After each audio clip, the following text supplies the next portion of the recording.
itself are the just standard infantry dress code. And so a lot of bands were wearing just the standard blue enlisted frock coat. There's a little bit of blue trim on the collar and cuffs, but we didn't really have a chance to totally switch out, so we hope you'll enjoy the sort of representation of two different types of brass bands that you would have seen in the Civil War, the ornately dressed cavalry and the more plainly dressed infantry.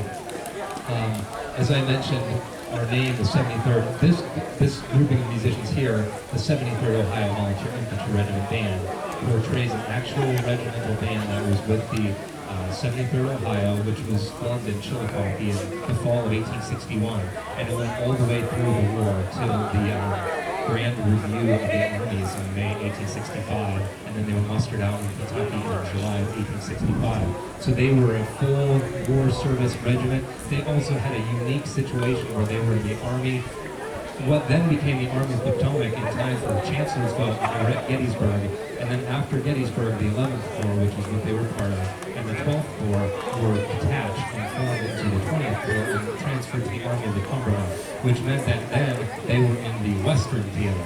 So Eastern Theater for the first part of the war, and in the Western Theater, they were all on the full Atlantic campaign, and then they were on the March to the Sea, they were in the Carolinas campaign, and were present at the last battle of the war of Bentonville, and were there to play when General Joe Johnston surrendered in Wilmington, North Carolina.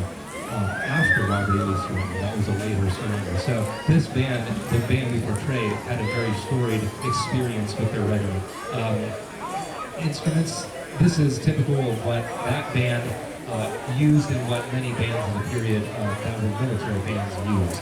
We call ourselves a brass band because the instruments are brass, and we have percussion not present today. They're on special assignment requisition in drum heads. Because this humidity is just not good for casting drum heads. So we hope that you will excuse the absence of drums. There would be a side drum, or a small drum is what they call it, with snares on the bottom. We would call it a snare drum today. And a bass drum, and then cymbals. You can kind of see some if you can pretend that the musicians aren't actually there. There's some drums on the back wall. Those being played by the Camp Chase Pressure drums are representative of the same types of drums that the bands would have been rope tension drums. Then we'll go from the bottom up. You ready, Neil and Fred? We're going to start at the bottom of the typical brass band instrumentation, which was an E-flat bass saxophone. Sometimes called the E-flat tuba, but it was slightly different instrument and a different development than the tuba one out over these. They're more conical bore,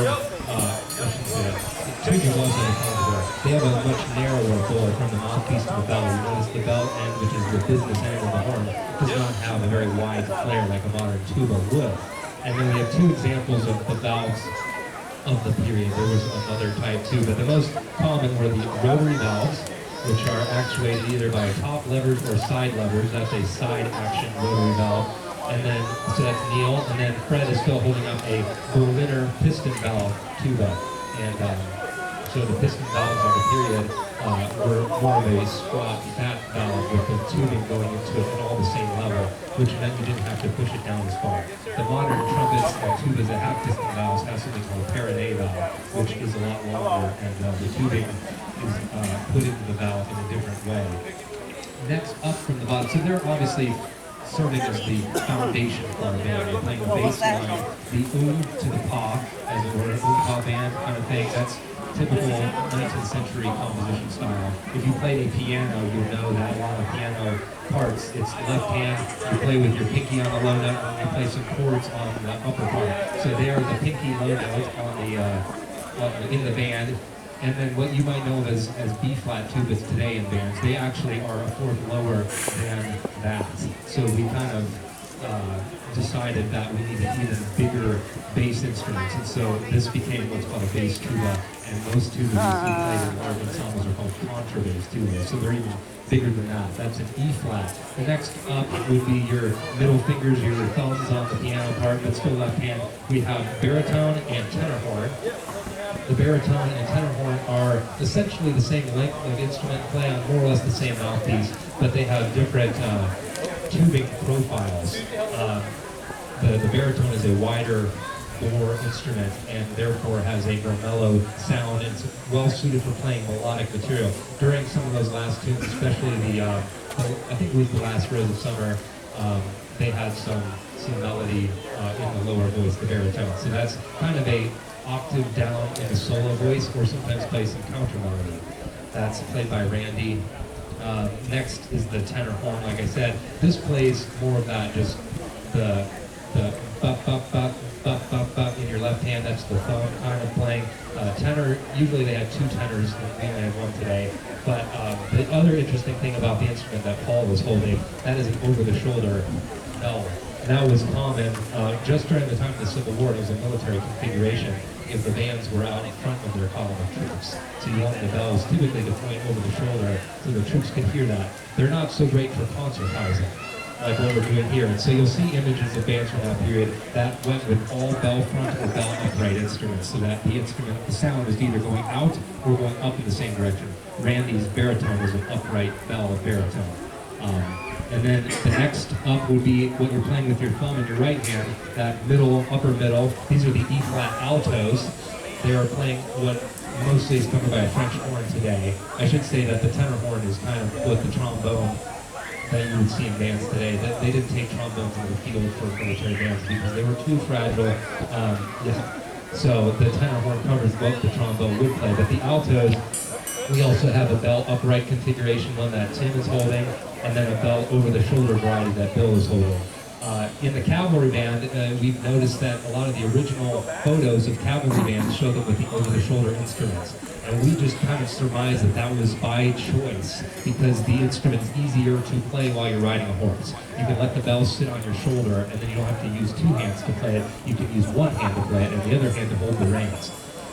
So that's the E-flat altos. Then next up, you got to hear them play some soloistic parts in some of those dance tunes. These are the B-flat cornets, and we have Alan and Peggy, and they're playing both side action rotary valve B-flat cornets. So they hold them as minors as well. Sometimes these are called submarine sandwich instruments. So rather than holding them like we see nowadays with the valve tubing going downward and the valves going up and down on top, we hold them sideways so the action of the rotors is easier.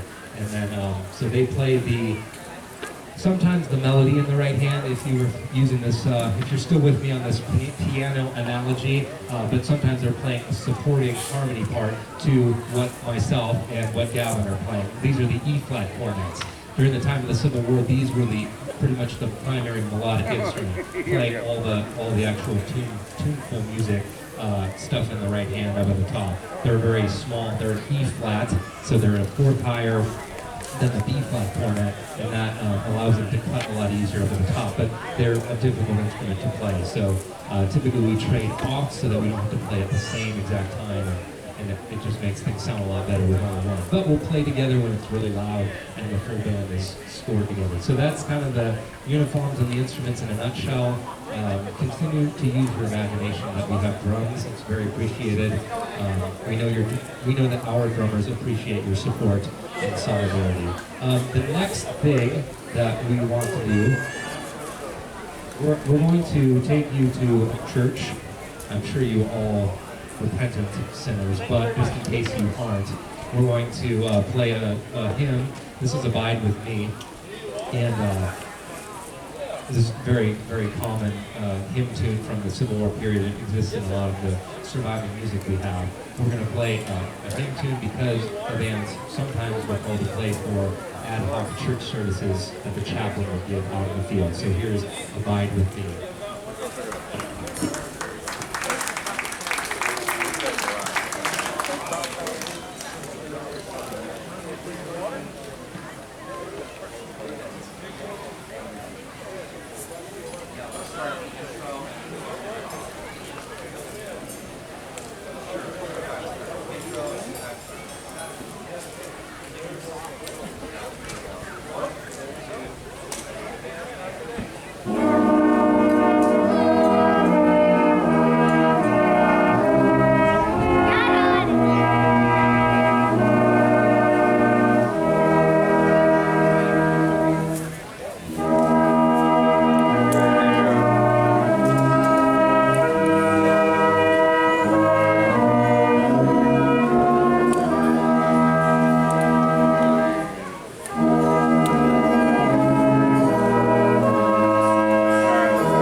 Thank you very much. The next piece we're going to play is something that was written about in the accounts of what bands played for funerals. So this is more of a function of the pre-war time when the death hadn't quite gotten out of hand as it did in the mid and late war period. But in the early war period and then during the regular, the time before the war, the antebellum period when the army was just in its garrisons, the regular army, it was able to take more care of soldiers who might die of disease in camp or whatever. And this song is called The Dead March. And it's from Georg Friedrich Handel's oratorio Saul, about Saul, the story of Saul from the Bible. So this is The Dead March from Saul, and it is a slow funeral dirge. We hope you will enjoy this.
Thank you. And that was just an aside I wanted to make. That comes from the orchestral repertoire. So Handel was writing music for the orchestra about 120-ish years before the Civil War.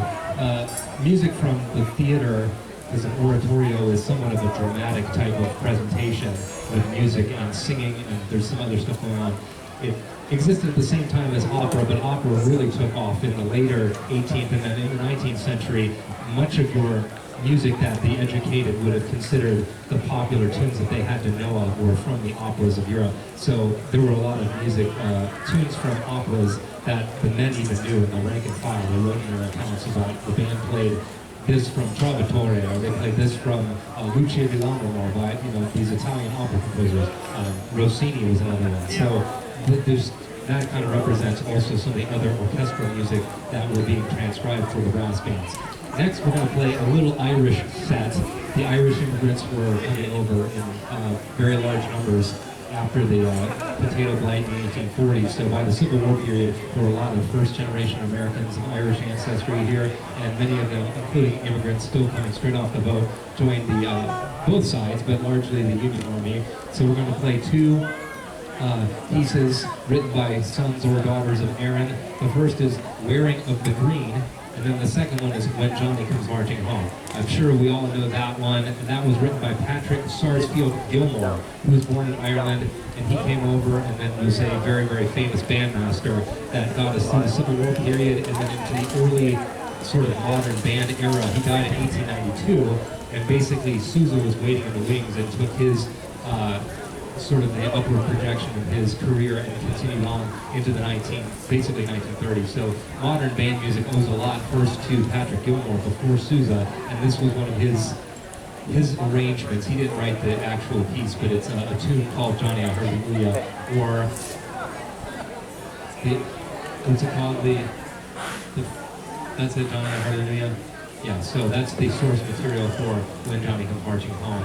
He wrote the lyrics for that, and I believe he dedicated it to his brother-in-law who was serving in the Union Army as well. So here's two Irish tunes, Wearing of the Green and When Johnny Comes Marching Home.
We're going to play just three more short tunes for you to end our performance.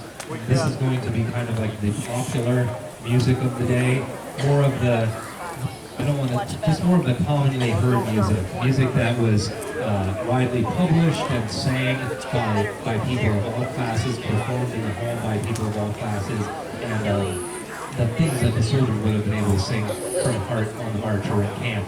The first one is a tune called Old Dog Tray, which should be Stephen Foster, right? Yeah, Stephen Collins Foster from Pittsburgh, Pennsylvania, one of America's foremost songwriters in the 19th century. And hi, Joey. How you doing? Many of the popular songs of the day were written by Stephen Foster. My Old Kentucky Home, Beautiful Dreamer, Genie with the Light Brown Hair, Camptown Races, My Old Kentucky Home, did I say that already? Gentle Annie, Come Where My Love Lies Reading. I mean, the hits go on and on. I feel like Casey Kasem up here just doing the hit parade kind of thing. So anyway, we're going to play Old Dog Tray. This will feature low brass. So this is their time to shine the sun. I won't ask them to come into the sun, but they will make themselves known. How are we going to do this? First time through, tubas only. Second time through with the baritone only. Okay, so enjoy listening to the Old Dog Tray tune that comes in toward the end. And there might be some barking, and if you know where to bark, you can feel free to bark along. So this is going to be Old Dog Tray. Then we're going to sort of take a more somber note. We're going to play Home Sweet Home, also known as Sweet Home. This was a very popular song, but it was sentimental, and commanders, if they had their wits about them, would try to keep the band from playing this unless it was absolutely necessary, because they didn't want the soldiers to become so melancholy that they would deserve. But this is a very common song that there's a well-documented account after the Battle of Stones River in Tennessee, December 1862, and this is near Murfreesboro, Tennessee. There was a band on one side of the river, and they started playing Home Sweet Home. And it was either Federal or Confederate, but then the other side of the river, a band started picking that up, and so it was this sort of battle of the bands in the evening after the fighting had stopped. And then the men on both sides started singing along, and it was one of those moments that you can't even make up. It happened, and it goes down in history as being this moment that both sides, it was kind of like the Christmas truce in 1914, if you know about that. So both sides joined together in song singing about their Home Sweet Home. And then we will end with Dixie, which is, it was found in pretty much every band book of the period. It was written by Daniel Decatur Emmett from Mount Vernon, Ohio. So it was a Yankee song written before the Civil War. The Confederates definitely used it as kind of their unofficial national anthem, but it was not a Southern tune by any means, and certainly it was one of popularity in the North, very much so. It would be kind of like Elvis or something like that. If Elvis was performing, there was a Civil War in the 1950s. People on both sides, they would sing Elvis music. It would be their tune. It wasn't necessarily written for the war. So Dixie, while it was definitely a popular wartime tune, it is a pre-war song that was popular by both sides. So we're going to end with Dixie, and you can sing whichever preferred lyrics come to mind, because there was the standard version that Emmett wrote, then there was a Yankee or Northern politically leaning version, and then there was a Southern politically leaning version with their own respective words poking fun at the other side. So feel free to sing along with Dixie, but we're going to start with Old Dog Tray, and then Home Sweet Home, and then Dixie. Thank you so much for coming, and we'll hope you enjoy the rest of your day.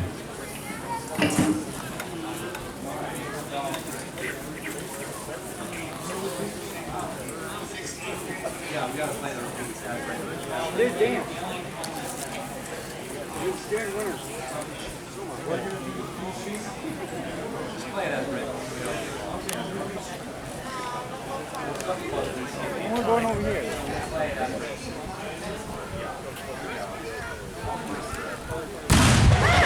Yep, we're firing now.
After it is cleaned by number 1 man and number 2 man.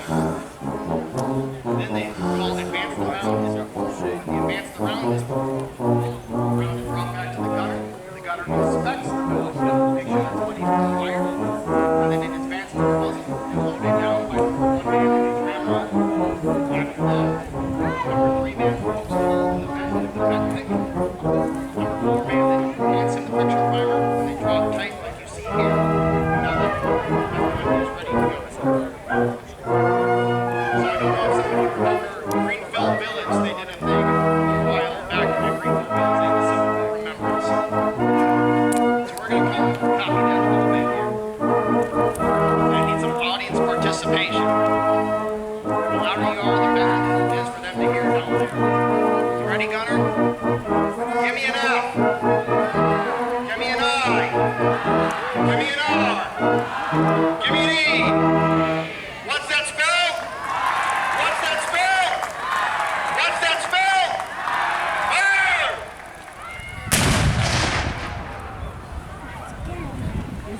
Thank you.